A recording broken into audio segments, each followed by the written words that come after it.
प्रभु यीशु मसीह के पवित्र नाम में एक बार फिर से आपका स्वागत है। आज की इस शाम की संगति में एक बार फिर से आज का ये जो संदेश है मुझे पहले से ही रिकॉर्ड करके आज इस 8 बजे के समय आपके लिए मैंने इसको प्रीमियर लाइव किया है। किसी कारणवश इस सोमवार को प्रार्थना और पिछले सोमवार को भी प्रार्थना नहीं हो पाई थी लाइव। प्रभु ने चाहा तो अगले सप्ताह से शायद हो पाएगी, क्योंकि कुछ फ़ोन में प्रॉब्लम है, इसलिए लाइव नहीं हो पा रहा है। सो आपका धन्यवाद। आप लोग प्रार्थना करते हैं और परमेश्वर बोझ देता है कि इस तरह से हम प्रभु की महिमा हम मिलकर करते रहें, प्रभु के वचनों पर मनन करें और अपने समय को ज़्यादा से ज़्यादा परमेश्वर की महिमा, परमेश्वर के साथ समय बिताने में हम खर्च करें। सो आइए हम इस मौके का लाभ उठाते हुए और प्रभु को हम धन्यवाद देंगे और उसकी अगुवाई मांगेंगे, और जो वचन परमेश्वर ने आज के लिए दिया है उसको हम सुनेंगे और एक गीत भी हम गाएंगे, दिन में बादल का छाया बना, रात में अग्नि का ज्वाला बना। आइए हम एक छोटी सी प्रार्थना करते हैं। प्यारे पिता, मैं धन्यवाद करता हूँ, आपने ये अवसर दिया प्रभु जी, एक बार फिर से मौका दिया। और प्रभु जी, जो बोझ आपने हमारे हृदय में डाला प्रभु, हर बुधवार को जो 1 घंटा लगभग हम प्यारे पिता आपकी उपस्थिति में हम समय बिताते प्रभु, आपके जीवित वचनों के द्वारा हम प्यारे परमेश्वर आपसे हम संदेश प्राप्त करते हैं। और प्यारे पिता, हम प्रभु जी आपकी आराधना और प्रभु जी आपकी महिमा करते हैं प्रभु जी, अपने होठों से प्रभु आपको धन्यवाद देते हैं। और प्यारे परमेश्वर, इस तरह से हमारे इस जीवन की यात्रा में आपकी प्यारे परमेश्वर हर समय स्तुति प्रशंसा करते हुए हम आगे बढ़ते जाएं प्रभु। आपने हमें ये बोझ दिया है कि हम प्रभु आपके वचनों के द्वारा प्रोत्साहन पाएं प्रभु जी इस विषय में। सो आपका धन्यवाद प्रभु। आगे के समय को आप आशीषित कीजिए, मुझ पर अनुग्रह करना प्रभु जी, और जो संदेश आपने दिया है बांटने में सहायता कीजिए। जो गीत आज आपने हमारे लिए दिया है प्रभु, उस गीत के द्वारा भी हम सबको आशीष दें, प्रभु यीशु के नाम से मांगते हैं, आमीन। आइए हम इस गीत को गाएंगे, दिन में बादल का छाया बना, गीत नंबर 175।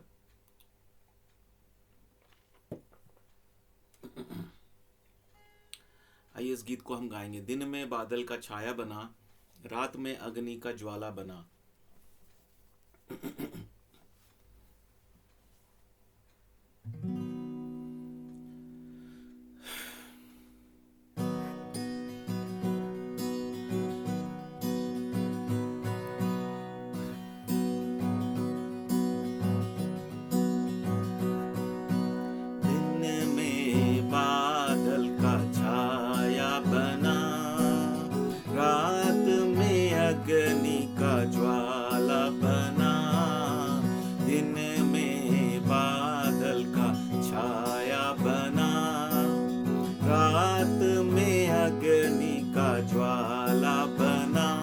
रक्षक बना हमारा, रक्षक बना हमारा प्रभु जी, सुख शांति से संभाला, सुख शांति से संभाला।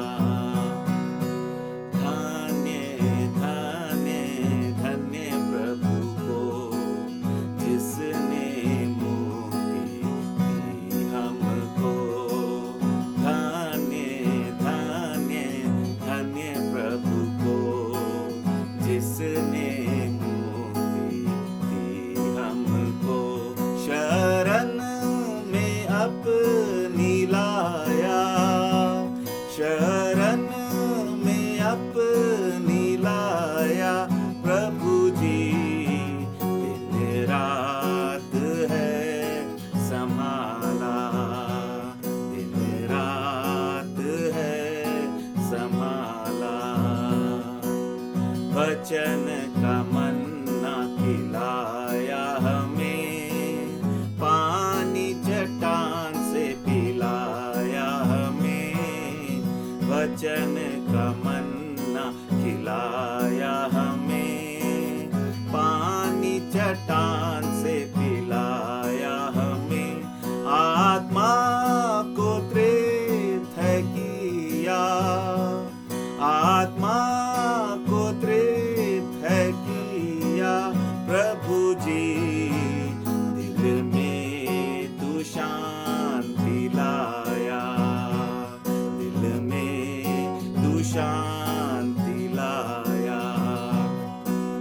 धन्य धन्य धन्य प्रभु को जिसने मोती दी हमको, धन्य धन्य धन्य प्रभु को जिसने मोती दी हमको। शरण में अपनी लाया, शरण में अपनी लाया। प्रभु जी दिन रात है संभाला, दिन रात है संभाला। इस सुंदर आत्मिक जीवन में प्राण आत्मा शरीर और हृदय में, इस सुंदर आत्मिक जीवन में प्राण आत्मा शरीर और हृदय में है स्वर्गीय जीवन डाला, है स्वर्गीय जीवन डाला। प्रभु जी आत्मिक जागृति लाया, आत्मिक जागृति लाया। धन्य धन्य धन्य प्रभु को जिसने मोती दी हमको, धन्य धन्य धन्य प्रभु को जिसने मोती दी हमको। शरण में अपनी लाया, शरण में अपनी लाया। प्रभु जी दिन रात है संभाला, दिन रात है संभाला। कानान देश में लाया मुझे, संतों के साथ मिलाया मुझे, कानान देश में लाया मुझे, संतों के साथ मिलाया मुझे। दंडवत तुझे करूं मैं, दंडवत तुझे करूं मैं। प्रभु जी साष्टांग प्रणाम करूं मैं, साष्टांग प्रणाम करूं मैं।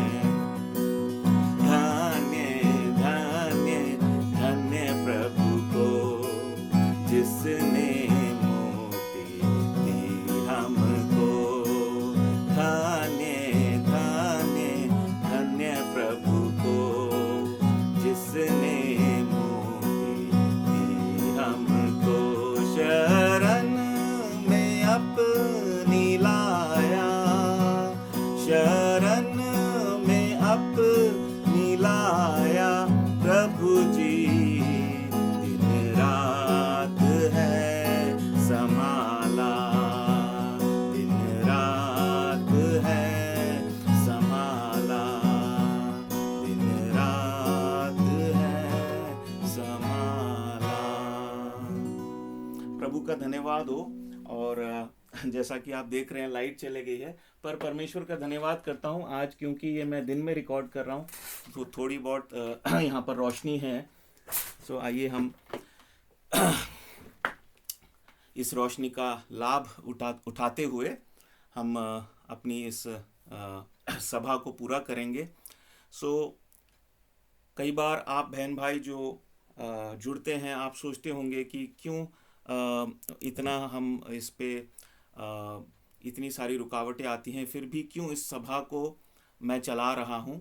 क्योंकि आप जानते हैं कि मैं लगभग स्वतंत्र, एक अलग मतलब कोई बहुत बड़ा झुंड झुंड नहीं है मेरे साथ, और कोई सहायक भी नहीं है, ऐसे कोई सहकर्मी नहीं है। लेकिन क्यों हम कर रहे हैं ऐसा?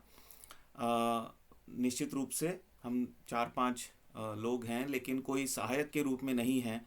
तो इसलिए मुझे अकेले ही ये प्रयास मैं कर रहा हूँ, लेकिन मैं इसके लिए परमेश्वर को धन्यवाद देता हूँ, आप सब लोगों का धन्यवाद करता हूँ, क्योंकि मैं जानता हूँ बहुत से आप लोग प्रार्थना कर रहे हैं। और मैं आप लोगों को ये बातें क्यों बता रहा हूँ? क्योंकि प्रभु मुझे प्रोत्साहन देता है और मुझे दिखाता है। प्रिय भाई और बहनों, इस समय जिस माहौल में हम जी रहे हैं विश्वासी लोग, बहुत ज़रूरी है कि जो परमेश्वर का वचन है और हमारा जो जीवन है, प्रार्थना का जीवन, आराधना का जीवन, वो बहुतों तक पहुँचे। क्योंकि परमेश्वर ने इसी प्रकार का फरमान हमारे लिए दिया है कि हमें जाकर लोगों के बीच में हमें उनके साथ बांटना है। और आज बहुत से लोग हो सकता है लाइव या जब भी हम यूट्यूब पे आकर कुछ बांटते हैं, तो बहुत से अविश्वासी भाई बहन जो हमें नहीं भी जानते और जो प्रभु को निश्चित रूप से नहीं जानते, वो आशीष पाएंगे। इसलिए प्रभु के लोगों को चाहिए कि वो इसमें जुड़ें, आप लोग भी जुड़िए और आशीष पाएँ। चाहे आप गीत ही सुनिए, और बहुत से मैं सियोन की पुस्तक से इसीलिए गाता हूँ क्योंकि बहुत से जो जवान भाई बहन हैं और बहुत से बुज़ुर्ग भाई बहनों को भी कई बार इच्छा होती है इन गीतों को गाने के लिए। जब हम जुड़ जाते हैं तो हमारा साहस और भी बढ़ जाता है। सो प्रभु आप सबको आशीष दे। आइए हम आज के वचन की ओर जाएंगे, जो प्रभु ने एक छोटा सा संदेश आज की इस सभा के लिए मेरे हृदय में डाला है। आइए हम उस बात को हम देखते हैं। और जैसा मैंने कई बार कहा है, मैं सच कहता हूं कि मैं कोई बहुत ज़्यादा तैयारी नहीं करता हूं। तैयारी से मेरा मतलब है, मैं अपनी ओर से कोई संदेश आपके बीच में नहीं लाता हूं, चाहे वो संदेश बहुत ही सरल क्यों ना हो, शायद हमने वो बात पहले भी सुनी हो, लेकिन बहुत ज़रूरी है कि जो हमारे जीवन में घट रहा है, जो सच में परमेश्वर हमसे बात कर रहा है और परमेश्वर हम सब से बात करता है, वो हम एक दूसरे के साथ साझा करें। मैं ये भी कह सकता हूँ कि मैं कोई बहुत बड़ा प्रचारक या बहुत बड़ा कोई सेवक नहीं हूँ, लेकिन सरल रीति से जो परमेश्वर ने मेरे हृदय में डाला है आप तक पहुँच सके, परमेश्वर की महिमा हो।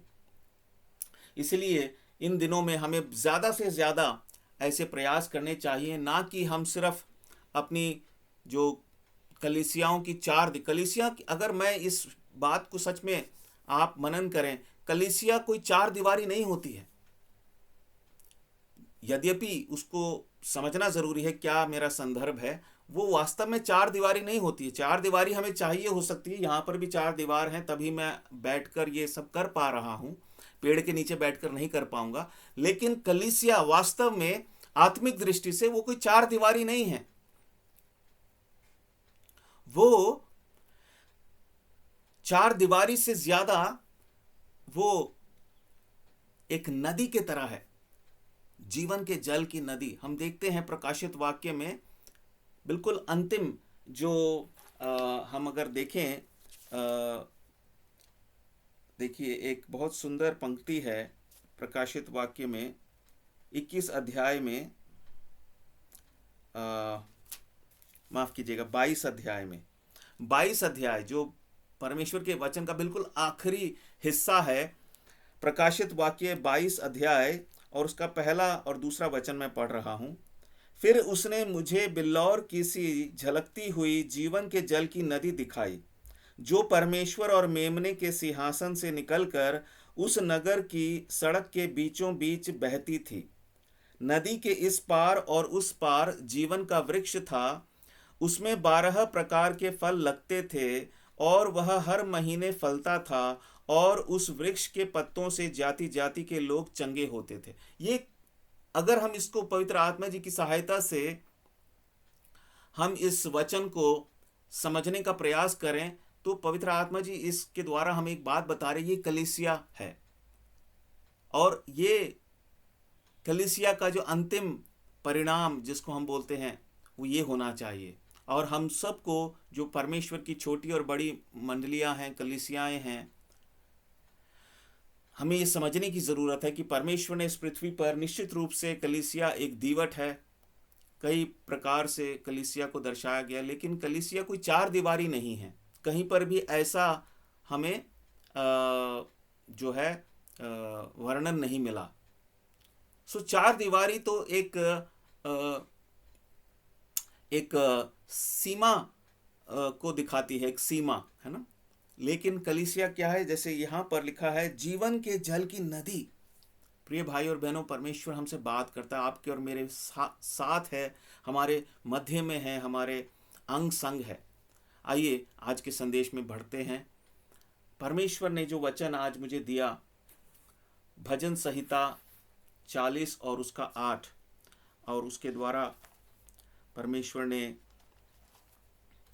मुख्य रूप से परमेश्वर ने एक विचार मुझे दिया, और फिर मैं परमेश्वर के वचन से ढूंढने लगा कि प्रभु आप मुझे अपने वचनों के द्वारा इसकी पुष्टि करें और इस पर और प्रकाश डालें। और फिर मैं ढूंढते ढूंढते जब मैं भजन 40 और उसके 8 वचन को मैं देखने लगा, और यहाँ पर भजन का लिखने वाला कहता है, आइए हम इस वचन को पढ़ेंगे। भजन साम 40 वर्स 8 दाऊद का लिखा हुआ भजन है।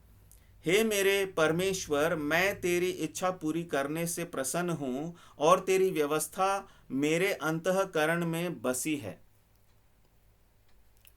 और यहाँ पर हम जिस मूल भावना को या जिस मूल संदेश को हम देखते हैं इस वचन में, वो क्या है कि परमेश्वर की इच्छा पूरी करना, परमेश्वर की अगुवाई में चलना। यदि मैं स्पष्ट करना चाहूं, जो बात प्रभु ने मुझे दिखाई, एक आराधक के जीवन में या हमारी आराधना के कुछ मूल तत्व होते हैं। उसमें जैसा मैंने कई बार कहा भी है, और प्रभु के भी कई दासों ने इस बात को बारंबार अपने संदेशों में दोहराया है कि आराधना सिर्फ धन्यवाद नहीं होता। आराधना हमारे जीवन में हम जो भी हम परमेश्वर की महिमा के लिए करते हैं, वो आत्मा सच्चाई से हो, उसके लिए बहुत ज़रूरी है कि कुछ तत्व उसमें होने चाहिए, चाहे वो हमारी कोई भी जीवन की बात हो।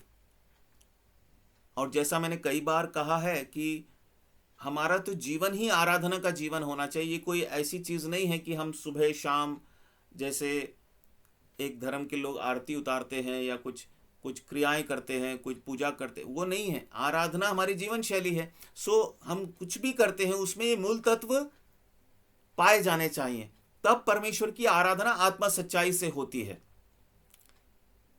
और वो तत्व हम देखते हैं, बहुत सी बातें उसमें आ सकती हैं हमारे जहन में, हमारे मन में।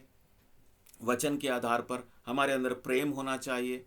प्रभु ने कहा वो सबसे मुख्य आज्ञा है, बड़ी आज्ञा प्रेम होना चाहिए। प्रेम का मतलब आज्ञाकारिता है। आज्ञाकारिता से हम देखते हैं कि और आगे बढ़ें तो आभारीपन होना चाहिए, हमें कृतज्ञ होना चाहिए। We have to be grateful to God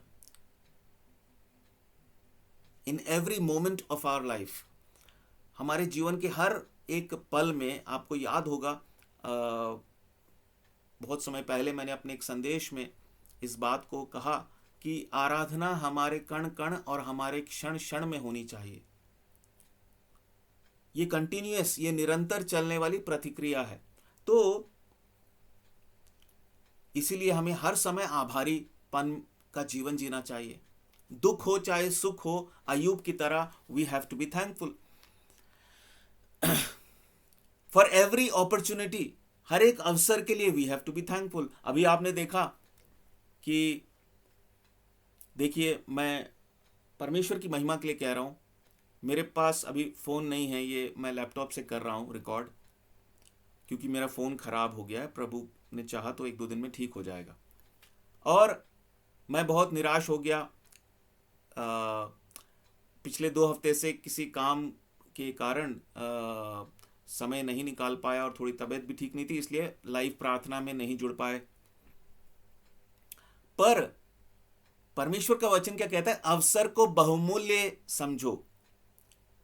मेरे ख्याल से इफिसियों की शायद पत्री में है वो, है ना वचन, आप लोग देख लीजिएगा। मुझे अच्छा नहीं लगता अगर मैं कहीं अंदाजे से बोलूं। सो इफिसियों में ही वो वचन हम देखते हैं कि अवसर को बहुमूल्य जानो, है ना। यस, इफिसियों 5 अध्याय और उसका 16 वचन। और इतना ही नहीं, क्योंकि कोई चीज़ बहुमूल्य है तो उसके लिए हमें ग्रेटफुल भी होना चाहिए, उसके लिए हमें आभारी भी होना चाहिए। ये जीवन अपने आप में एक अवसर है। हमने जो उद्धार पाया, और उद्धार पाने के बाद प्रभु के गवाह बने, प्रभु के प्रतिनिधि हैं हम, और परमेश्वर ने हमें ये काम दिया है। जब हम इस पृथ्वी पर रहते हुए हमारे जीवन के हर एक बात से, हमारे जीवन के हर पल में प्रभु की महिमा करते हैं, तो दुष्ट की जो युक्तियां हैं वो निष्फल होती हैं। ना केवल हमारे जीवन में, हमारे आसपास जो लोग हैं, हमारे आसपास का जो वातावरण है, उसमें शैतान की युक्तियां सफल नहीं होने पाती, प्रबल नहीं होने पाती। और अभी आपने देखा कि लाइट चले गई, पर हमें क्या है, हमें निराश नहीं होना है। We have to be grateful. धूप हो चाहे छांव हो, अमीरी हो चाहे गरीबी हो, बीमारी हो चाहे अच्छा स्वास्थ्य हो, हमें परमेश्वर की महिमा करनी है और धन्यवाद करना है कि हमारे सामने गवाहों का एक ऐसा बड़ा बादल है, जिसमें हम ऐसी गवाहियों को देखते हैं। उन बादलों को देखना है, गवाहों के बादलों को देखते हुए हमें भी अपनी यात्रा एक परदेसी के समान हमें उसकी स्तुति बढ़ाई करते हुए पूरी करनी है। हर एक अपॉर्चुनिटी, हर एक अवसर बहुमूल्य है। और आज परमेश्वर इस वचन के द्वारा हमसे बात कर रहा है कि हमारी आराधना में जो मूल तत्व होते हैं, बहुत सारी बातें हो सकती हैं, जैसे मैंने कहा, प्रेम, आज्ञाकारिता, आभारीपन, नम्रता, दया, क्षमा, जो थोड़ी बातें मेरे दिमाग में इस समय आई। और इसमें एक और बहुत महत्वपूर्ण पहलू है जिसके विषय में हम आज मनन करेंगे, और उसके लिए प्रभु का धन्यवाद भी करेंगे, और उसको समझने की कोशिश करेंगे कि वो कितनी बड़ी आशीष है। क्योंकि परमेश्वर कोई भी बात हमसे जब करता है तो अपने वचन के द्वारा उसे प्रमाणित करता है। तो हम देखेंगे, जैसा मैंने कहा, प्रेम, आज्ञाकारिता, आभारीपन, नम्रता, दया, क्षमा करना, ये सब हमारे जीवन में पाए जाने चाहिए, ये विद्यमान होने चाहिए हमारे जीवन में। तभी तो हमारी आराधना आत्मा सच्चाई से होगी और परमेश्वर को ग्रहण योग्य होगी। फिर चाहे वो हमारे होठों से निकले हुए कोई शब्द हों, हमारे गीत हों, हमारे कोई भी सेवा के कार्य हों, या हमारा संपूर्ण जीवन, कुछ भी हम करते हैं। और एक महत्वपूर्ण पहलू क्या है? इन सब पहलुओं के अलावा, इन सब तत्वों के अलावा, वो तत्व है अधीनता। और जब हम अधीनता की बात करते हैं भाइयों और बहनों, तो उसका मतलब क्या है? सरल शब्दों में या दूसरे शब्दों में, परमेश्वर की अगुवाई में चलना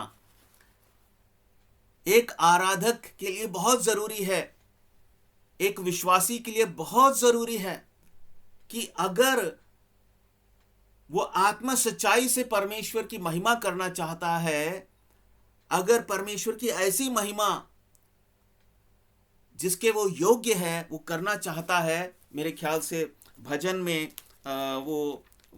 भजन 96 में हम देखते हैं, वो एक जगह कहता है कि उसकी ऐसी महिमा करो जिसके वो योग्य है।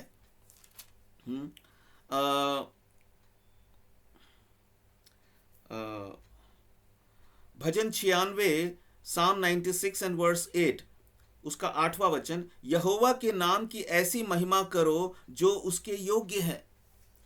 और जब हम अगर हम ऐसा करना चाहते हैं तो हमारे जीवन में क्या होनी चाहिए, ये गवाही होनी चाहिए कि हम हर समय उसकी अगुवाई में चल रहे हैं और हमें उसकी अगुवाई में चलना बहुत पसंद है। We love to be led by the Lord. हम इस बात से अति आनंदित होते हैं कि परमेश्वर हमारी अगुवाई करे। ये अगर एक तत्व हमारे जीवन में है और ये होना चाहिए, तभी हमारी आराधना परमेश्वर ग्रहण करेगा, तभी हम एक सच्चे आराधक के रूप में, तभी हमारे जीवन से जो कुछ भी हम परमेश्वर की महिमा के लिए करते हैं वो आत्मा और सच्चाई से परमेश्वर उसको आत्मा और सच्चाई से परिपूर्ण देखेगा।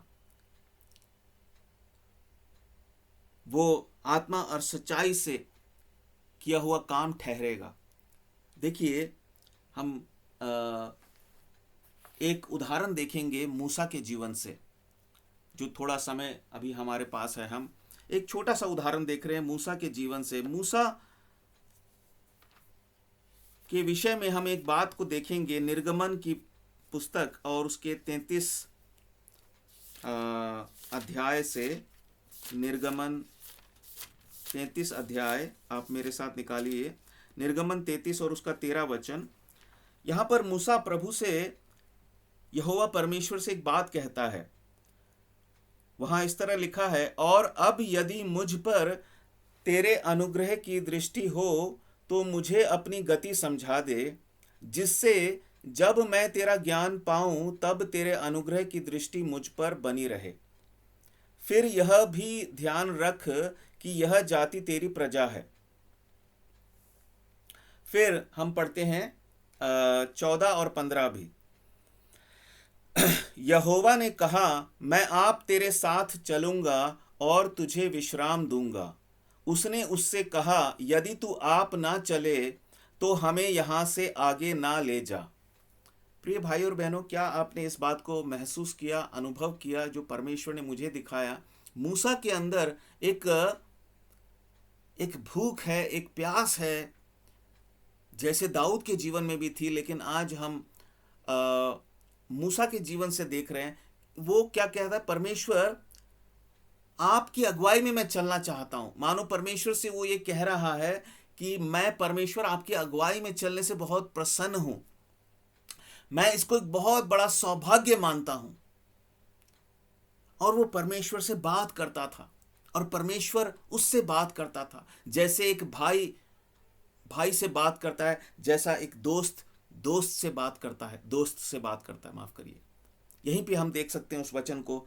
निर्गमन 33 के 11 में परमेश्वर कहता है, और यहोवा मूसा से इस प्रकार आमने सामने बातें करता था जिस प्रकार कोई अपने भाई से बातें करे। और फिर हम एक और वचन को देखेंगे बाद में, जहां गिनती 12 अध्याय में, जहां मूसा का जो भाई है हारून और मरियम उसकी जो बहन है, वो दोनों उसका विरोध करते हैं, उसके साथ वो थोड़ा सा वाद विवाद करते हैं। और परमेश्वर मूसा की श्रेष्ठता को दर्शाते हुए वो कहता है कि मूसा से तो मैं, दूसरे लोगों से तो मैं दर्शनों के द्वारा, स्वप्नों के द्वारा बात करता हूँ, मूसा से तो मैं एक दोस्त की तरह बात करता हूँ। क्यों? क्योंकि मूसा को परमेश्वर की अगुवाई में चलना बहुत ही प्रिय जान पड़ा। He loved to be led by the Lord। प्रिय भाई और बहनों, आज शाम को प्रभु एक स्पष्ट बात करना चाह रहा है और प्रभु ने की है मेरे से, और मैं आपके साथ बांट रहा हूं। अगर आप प्रभु की अगुवाई में चलने वाले विश्वासी हैं, निश्चित जानिए कि आप प्रभु की दृष्टि में आप उसकी आत्मा सच्चाई से आराधना करने वाले हैं।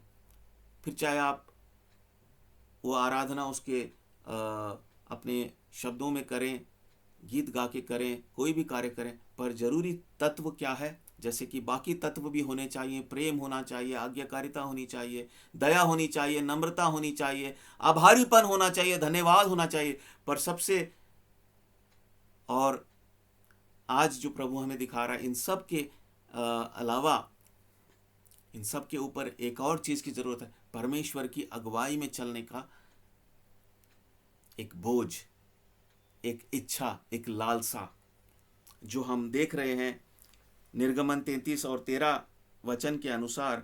मूसा परमेश्वर से कहता है, अगर तेरे अनुग्रह की दृष्टि मुझ पर हो तो अपनी गति मुझे समझा दे। अर्थात प्रभु, और फिर वो स्पष्ट कहता है, देखिए आगे, यहोवा ने कहा, मैं आप तेरे साथ चलूंगा और तुझे विश्राम दूंगा। उसने उससे कहा, यदि तू आप ना चले तो हमें यहां से आगे ना ले जा। मतलब वो क्या कह रहे हैं, प्रभु आपकी अगुवाई के बिना मैं ना दाएं मुड़ूंगा ना बाएं मुड़, मैं आगे भी नहीं जाऊंगा, पीछे मैं खड़ा रहूंगा, बस आप मेरे साथ साथ चलो, मेरे आगे आगे चलो। एक तरफ मूसा है और एक तरफ अगर हम अपने जीवन को देखें और कई विश्वासियों के जीवन को देखें तो क्या है, हम भटकी हुई भेड़ों की तरह हम जीवन में चलते हैं, दिन प्रतिदिन के जीवन में, जैसे कि हमारा कोई चरवाहा ही नहीं है। फिर भी हम परमेश्वर को धन्यवाद देते हैं, उसकी आराधना करते हैं, पर परमेश्वर कहता है, मेरी अगुवाई में चलने के विषय में क्या तुम्हारे जीवन में मूसा की तरह वो भूख है और तुम ये कहते हो कि प्रभु आप हमारे साथ ना चलें तो हम नहीं जाएंगे शॉपिंग के लिए, हम नहीं जाएंगे उस काम के लिए, हम नहीं जाएंगे यहाँ घूमने के लिए, हम ये काम नहीं करेंगे। परमेश्वर की अगुवाई में चलना बहुत ही ज़रूरी है, तभी हमारी आराधना संपूर्ण हो सकती है, तभी हमारी आराधना ग्रहण योग्य हो सकती है। मूसा ने ये बात क्यों कही होगी, मैं जब इस पर विचार कर रहा था तो दो बातें प्रभु ने मुझे दिखाई। पहली बात, मूसा इस बात को भली भांति समझ गया, या उससे भी पहले जो एक सबसे महत्वपूर्ण बात है, या जहां से हम आरंभ कर सकते हैं, कि मूसा के विषय में प्रभु ने गिनती के 12 अध्याय में इस बात को प्रभु ने खुद कहा कि वो उसके समय के लोगों में से वो सबसे ज्यादा नम्र व्यक्ति पाया गया। मैं उसको पढ़ूंगा नहीं समय बचाने के लिए, आप गिनती 12 अध्याय और 3 वचन। और ये तो जो है, और क्यों हुआ, फिर से अगर हम देखते हैं कि वो सबसे ज्यादा नम्र कैसे बन गया, परमेश्वर की अगुवाई में चलने वाला था। प्रभु यीशु मसीह ने कहा, मैं मन का दीन हूं, मुझसे सीखो। और मूसा ने सीखना शुरू कर दिया। जिस दिन से उसने यहोवा परमेश्वर का दर्शन पाया, बल्कि उससे पहले भी परमेश्वर का आत्मा उसके हृदय में कार्य करता था। वो मिस्र के राजा के खानदान घराने में वो पला बढ़ा था, पर इब्रानियों की पुस्तक में लिखा है कि उसने मिस्रियों के ठाट बाट को जो है उसका आनंद भोगने से ज़्यादा अच्छा उसको ये लगा कि वो अपने लोगों के साथ दुख भोगे, दुखों का वो सेवन करे। और वो परमेश्वर के लिए, परमेश्वर का आत्मा उसके अंदर था और वो नम्र हुआ। जिसके हृदय में परमेश्वर का आत्मा वास करता है, जो परमेश्वर के आत्मा से भरा हुआ है, और परमेश्वर ने आशीष हम सब के लिए रखी है, तो हम नम्र रहेंगे। और नम्रता से ही सब कुछ शुरुआत होती है। और क्या है, हम देखते हैं कि उसको ये बात समझ में आई कि जो बात परमेश्वर ने यशाया नबी के द्वारा कहलाई कि परमेश्वर के मार्ग अलग होते हैं, इसलिए उसने कहा, प्रभु मैं अपनी समझ से नहीं, आप मुझे बताइए। मैं थोड़े ही समय में इस बात को पहचान गया हूं प्रभु कि मैं मूर्ख हूं और आप बुद्धि का भंडार हैं, स्रोत हैं, आप की बुद्धि से मेरे को चलाइए। और केवल बुद्धि ही नहीं, आपका हृदय पवित्र है, आपके मार्गों में कोई कुटिलता नहीं है, कोई गड़बड़ी नहीं है। और देखिए तीसरी चीज उसको क्या समझ में आए कि ये जीवन प्रभु जो आपके लिए मुझे जीना है, आपके भक्तों का जीवन बहुत बड़ी बड़ी चुनौतियों से भरा हुआ है। मूसा को ये बात समझ में आई कि इस पृथ्वी पर मनुष्य जाति पाप में घिरी हुई है, क्रूरता से भरी हुई है, जबकि इजरायली लोग भोले भाले थे और वो मिस्रियों की तुलना में बहुत ही एक प्रकार से वो किसी की हानि करने वाले लोग नहीं थे, वो उधम मचाने वाले लोग नहीं थे। उनके जीवन में कमियां जरूर थी, बुड़बुड़ाते थे, विश्वास की कमी थी, लेकिन वो क्रूर लोग नहीं थे। उस स्तर तक वो क्रूर नहीं थे जिस तरह से कनानी लोग थे और मिस्री लोग थे उस समय के जो है परिस्थितियों के अनुसार। और परमेश्वर ने उसने इस बात को देखा कि कितना मुश्किल है परमेश्वर के लोगों को इस संसार में चलना। बिना किसी बात के मिस्रियों ने उनसे जो है दुर्व्यवहार करना शुरू कर दिया। और मूसा को ये बात पता चली कि एक विश्वासी, एक भक्त का जीवन जो है कठिनाइयों से भरा हुआ है और उसके लिए बहुत ज़रूरी है कि परमेश्वर जैसा सामर्थी और परमेश्वर जैसा दयालु और अनुग्रहकारी, क्षमा करने वाला व्यक्ति उनकी अगुवाई करे। और मूसा ने दूसरी चीज़, उसको ये बात भी समझ में आई कि ये तो एक सौभाग्य की बात है कि सच्चा और जीवित परमेश्वर हमारी अगुवाई करे, क्योंकि परमेश्वर क्या है, वो आने वाली बातों को जानता है, वो धर्मी है, वो जीवन की ओर लेके जाता है, वो छुटकारा देने वाला परमेश्वर है। और उसको ये बात समझ में आई। और देखिए नीति वचन और तीसरे अध्याय में सुलेमान इस नीति वचन के द्वारा वो हमें बताता है कि हमें अपनी समझ का सहारा नहीं लेना। और मूसा को भी यह बात समझ में आ गई कि भले ही परमेश्वर ने मुझ पर ये जिम्मेदारी डाली है, लेकिन मैं इस योग्य नहीं हूं, मैं नहीं कर सकता, मुझे परमेश्वर की जरूरत है, ना किसी मनुष्य की। भले ही उसके ससुर ने उसको थोड़ी बहुत सम्मति दी थी, लेकिन वो काम नहीं आने वाली थी। इजरायलियों का छुटकारा उससे नहीं हो सकता था। मनुष्य हमें छोटी मोटी राय दे सकता है, लेकिन उससे हमारा जीवन सफल नहीं होगा, उससे परमेश्वर की महिमा नहीं हो सकती। और मूसा को यह बात समझ में आई और देखिए उसने इस वचन के अनुसार उसने समझ लिया कि मुझे अपनी समझ का सहारा नहीं लेना है। नीति वचन 3 अध्याय 5 वचन में लिखा है, तू अपनी समझ का सहारा ना लेना, वरन संपूर्ण मन से यहोवा पर भरोसा रखना, उसी को स्मरण करके सब काम करना, तब वह तेरे लिए सीधा मार्ग निकालेगा जो जीवन की ओर जाता है। ऐसा लिखा नहीं, लेकिन सीधे मार्ग का मतलब क्या है? जो जीवन की ओर लेके जाएगा। हम एक उदाहरण देखते हैं क्यों हमारे लिए ये सौभाग्य की बात है कि परमेश्वर हमारा अगुवा है।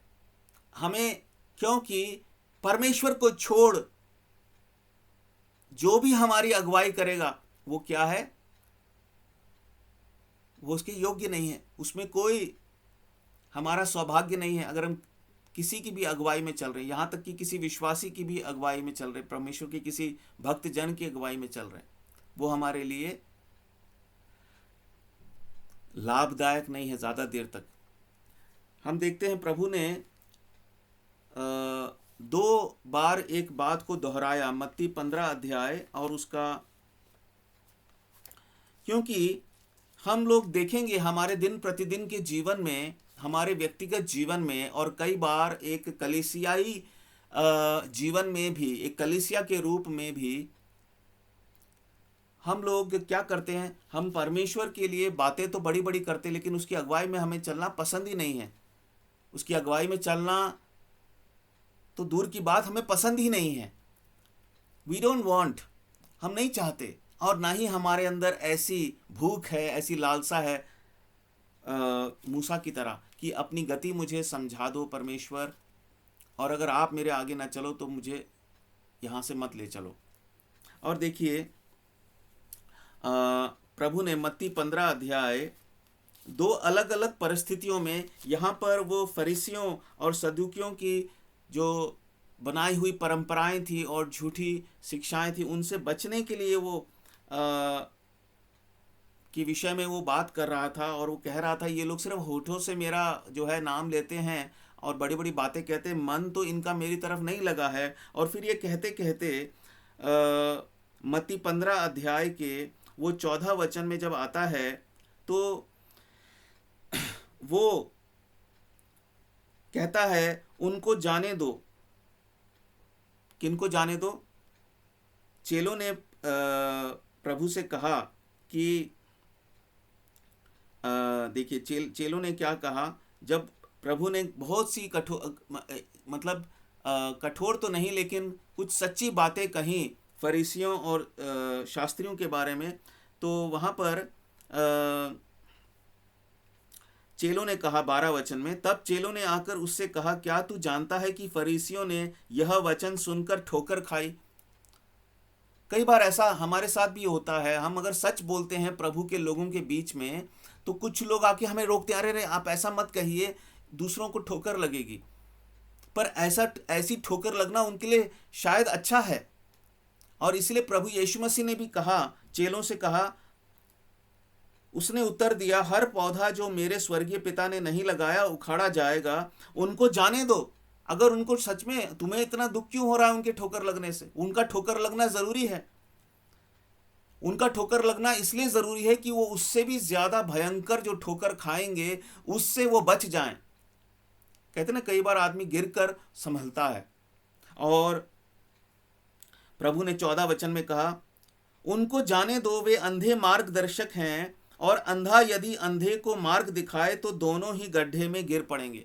प्रिय भाई और बहनों, हमारा प्रभु अंधा नहीं है। इस दुनिया में लोग झूठे ईश्वरों के पीछे चल रहे हैं, लोग मनुष्यों के पीछे चल रहे हैं। विश्वासी लोग भी कई बार परमेश्वर को छोड़ अपने मन के, आपका और मेरा मन भी अंधा है, हम अंधे हैं, पर परमेश्वर अंधा नहीं है। और अंधा अगर अंधे की अगुवाई करे तो दोनों गड्ढे में गिर पड़ेंगे। कई लोग परमेश्वर की महिमा करना चाहते हैं पर वो अंधे अगुओं के पीछे चलने में बहुत ही आनंदित हैं।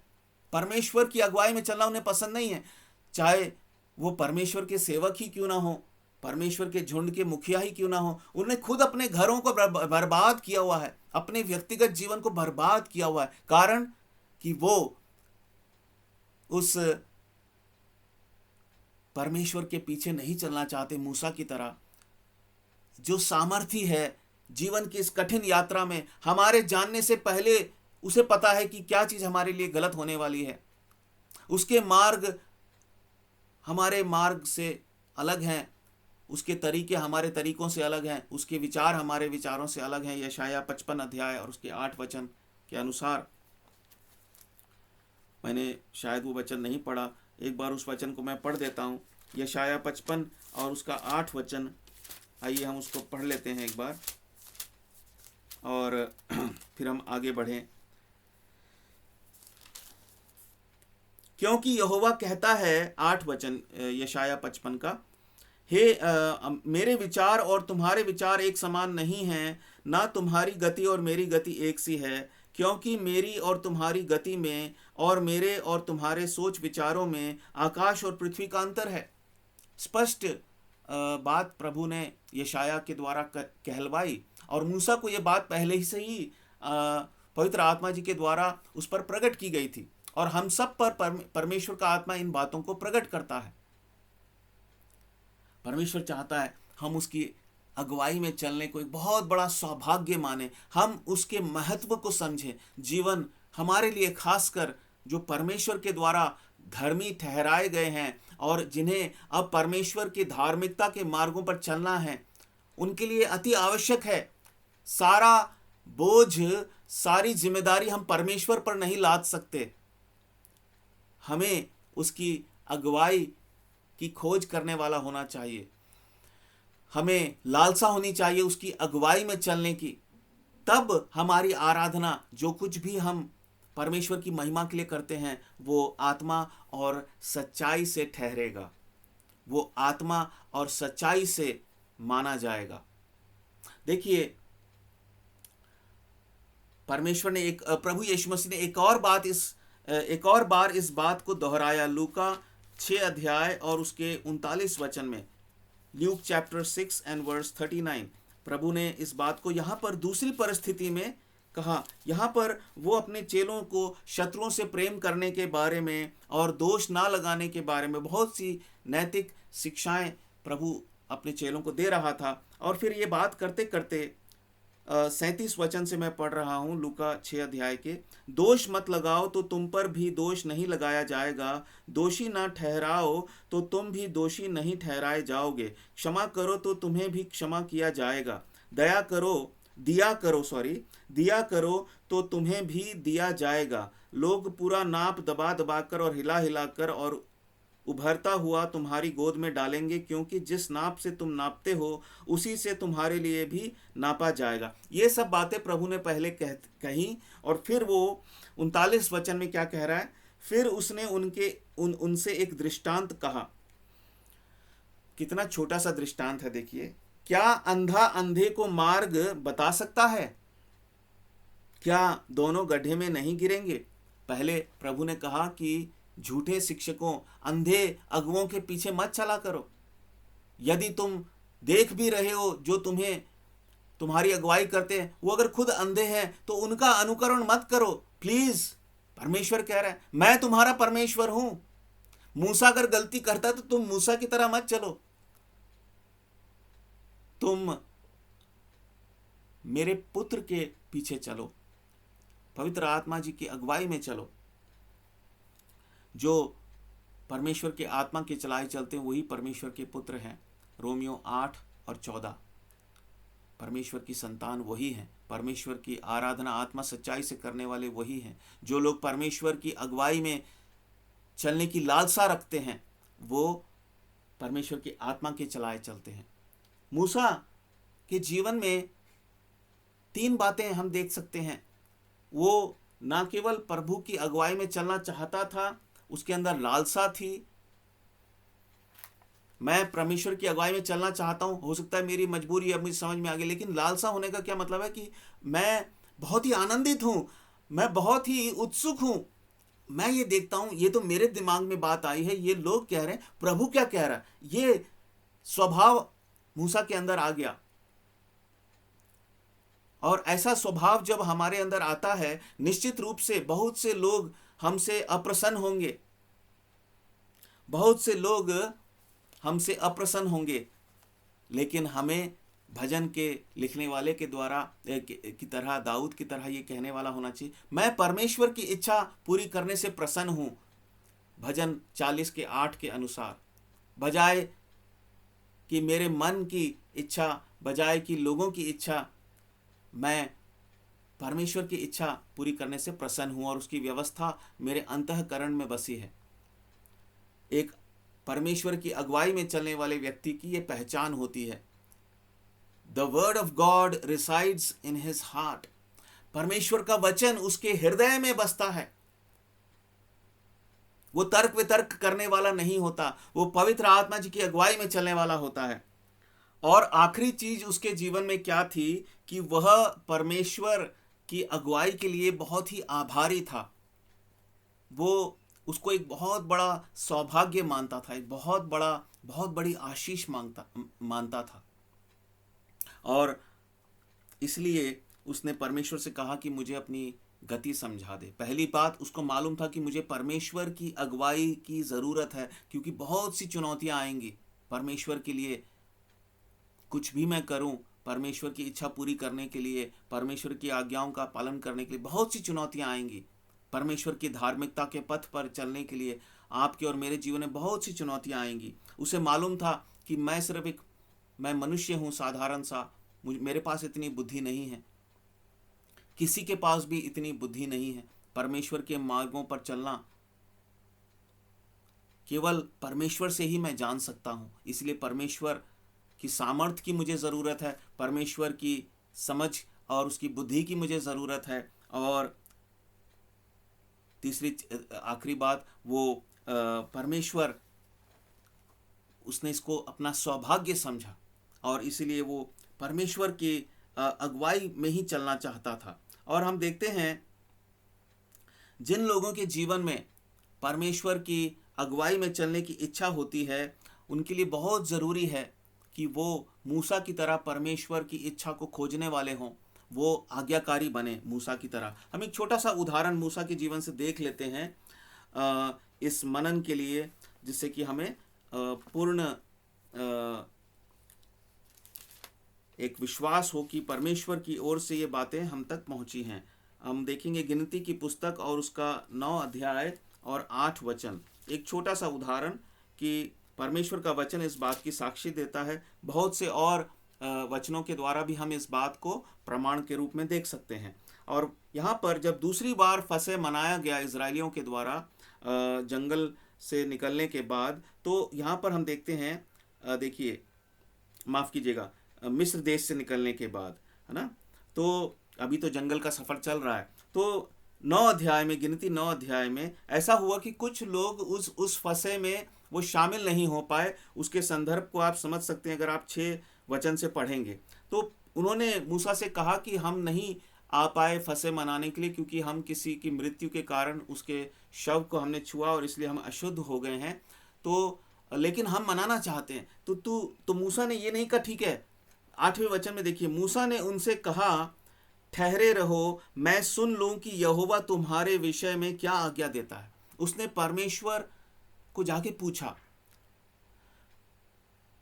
वो हर कदम पर, इसके बाद भी अगर आप देखेंगे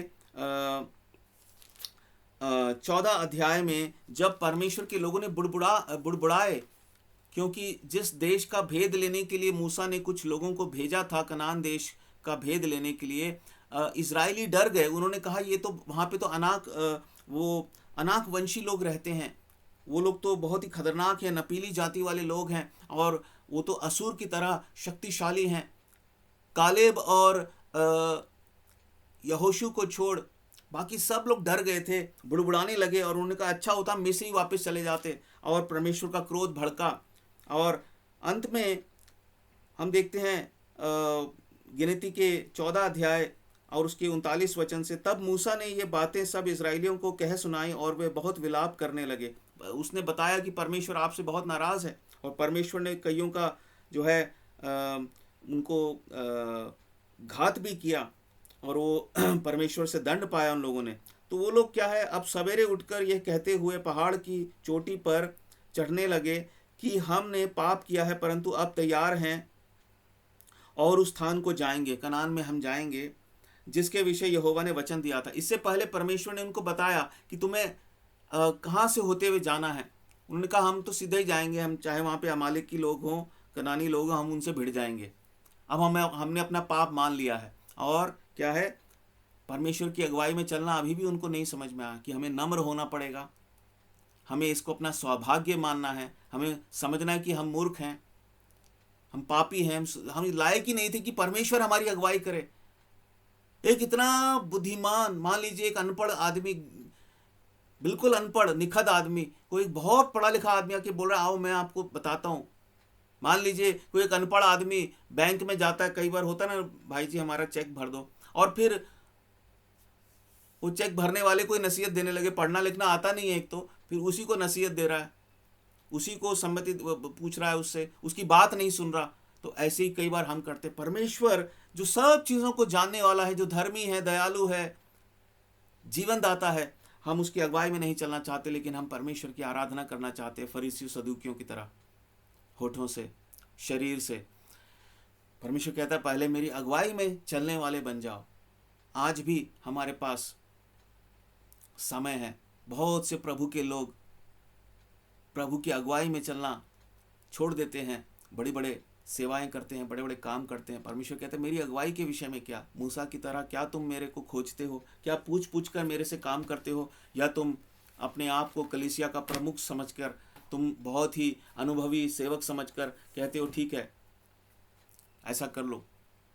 परमेश्वर मूसा परमेश्वर से कंसल्ट करता था, परमेश्वर से सलाह लेता था, और मूसा ने भी परमेश्वर की आराधना के लिए गीत लिखा।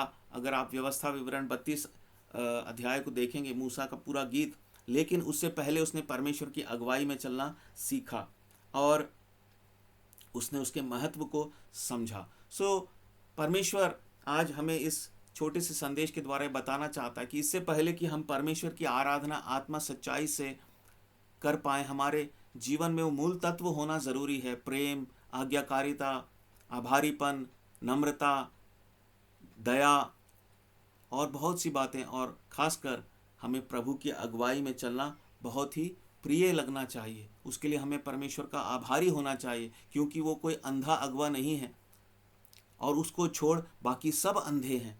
इसीलिए परमेश्वर चाहता है कि हम उसकी अगुवाई में चलें, जिससे कि उसकी महिमा हो। हमारे जीवन की एक एक क्षण, एक एक पल हम उसकी अगुवाई में, हम जैसे मूसा ने कहा ठहरो मैं पहले यहोवा से पूछ लूँ, हमारा भी जीवन इस तरीके का होना चाहिए। हर एक छोटी सी छोटी बात में भी हमें परमेश्वर से पूछ पूछ कर हमें सब कार्य को करना चाहिए। देखिए, प्रभु ने इज़राइलियों के लिए एक बहुत ही स्पष्ट तरीका ठहराया था। जब वो जंगल के सफ़र में जंगल में थे, 40 वर्ष तक जंगल से होकर निकले, और वो क्या था, परमेश्वर दिन में बादल के खंबे के रूप में और रात को अग्नि के खंबे के रूप में होकर उनके बीच में प्रकट होता था। यदि आप गिनती 9 अध्याय और उसके 20 से 23 वचन को पढ़ेंगे तो आपको समझ में आएगा। मैं पढ़ नहीं रहा हूँ, थोड़ा समय बच जाएगा। और वहाँ पर क्या था, वो परमेश्वर उनको ट्रेनिंग दिया, उनको अभ्यास कराया, हाँ, कि प्रशिक्षण दिया उनको कि कैसे चलना है मेरी अगुवाई में। अगर वो बादल ज़्यादा लंबे तक जगह तक एक जगह ठहरा रहता था तो वो वहीं रहते थे। अगर वो रात को एक जगह ठहरता था, सुबह वहाँ से आगे बढ़ता था, तो वो उस समय चलते थे। मतलब जैसे जैसे, और आज हमारे लिए वो बादल क्या है, पवित्र आत्मा जी, प्रभु यीशु मसीह, और हमें पवित्र आत्मा की अगुवाई में चलना है। रोमियो 8:14 को पूरा करना है, जिससे कि अगर हम परमेश्वर की आत्मा के चलाए चलते हैं तो हम सच में उसकी संतान हैं, और संतान को अधिकार है। संतान की बात को परमेश्वर पिता स्वीकार करता, ग्रहण करता है, उसे प्रिय जानता है। परमेश्वर हमारी सहायता करे कि इस तरह हम भी परमेश्वर की अधीनता में चलने वाले, अगुवाई में चलने वाले हों, और ना केवल चलने वाले हों, इस बात को हम बहुत ही बड़ा सौभाग्य मानकर, बहुत ही इसके लिए आभारी परमेश्वर के प्रति होकर इसकी लालसा रखें, और हर समय परमेश्वर की ही हम अगुवाई में चलें और उससे कहें, प्रभु तू आगे चल, वरना मुझे आगे मत जाने दे, अपनी गति मुझे समझा दे। परमेश्वर इस वचन के द्वारा हम सबको बड़ी आशीष दे। आइए एक छोटा सा मैं धन्यवाद दूंगा और फिर हम अंत करेंगे। प्यारे पिता, मैं आपका आभारी हूँ, आपने ये बातें प्रभु मुझ पर प्रकट की और मेरी सहायता की। प्रभु जी, सब बहन भाइयों के साथ इन बातों को बांटने में आपने मेरी सहायता की। और प्यारे पिता, सच में प्यारे पिता, आप चाहते हैं कि मेरे जीवन में प्रभु मेरे अंदर भी वो भूख और प्यास हो, आपकी प्रभु जी अगुवाई में चलने के लिए। प्यारे परमेश्वर, मेरे अंदर एक बहुत गहरी लालसा हो। और प्यारे पिता, मैं धन्यवाद करता हूँ, आपने धीरे धीरे प्रभु जी इस प्रभु जी दर्शन के द्वारा प्रभु मेरे जीवन में कार्य किया है। इसके लिए मैं धन्यवाद करता हूँ कि प्रभु मैं एक बनाले पशु की तरह, एक आवारा व्यक्ति की तरह इधर उधर भागने वाला नहीं, बल्कि प्रभु पल पल आपकी अगुवाई ढूंढने वाला और प्रभु जी उसे प्रिय जानने वाला प्रभु आपके द्वारा बनाया गया हूँ और हर रोज़ बनाया जा रहा हूँ। इसके लिए मैं धन्यवाद देता हूँ। मेरी इस आराधना, मेरी इस प्रभु धन्यवाद की भेंट को, स्तुति की भेंट को ग्रहण कीजिए। प्रभु यीशु मसीह के नाम से चढ़ाता हूँ, आमीन। परमेश्वर आपको बड़ी आशीष दे। कृपया करके मेरे लिए प्रार्थना करें, सेवा के लिए प्रार्थना करें। प्रभु ने चाहा तो अगले बुधवार मैं फिर से आपके साथ जुड़ूंगा, खासकर लाइव जुड़ूंगा। सो प्रार्थना करें, प्रभु सारी बाधाओं और रुकावटों को दूर करें। जय मसीह की। God bless you.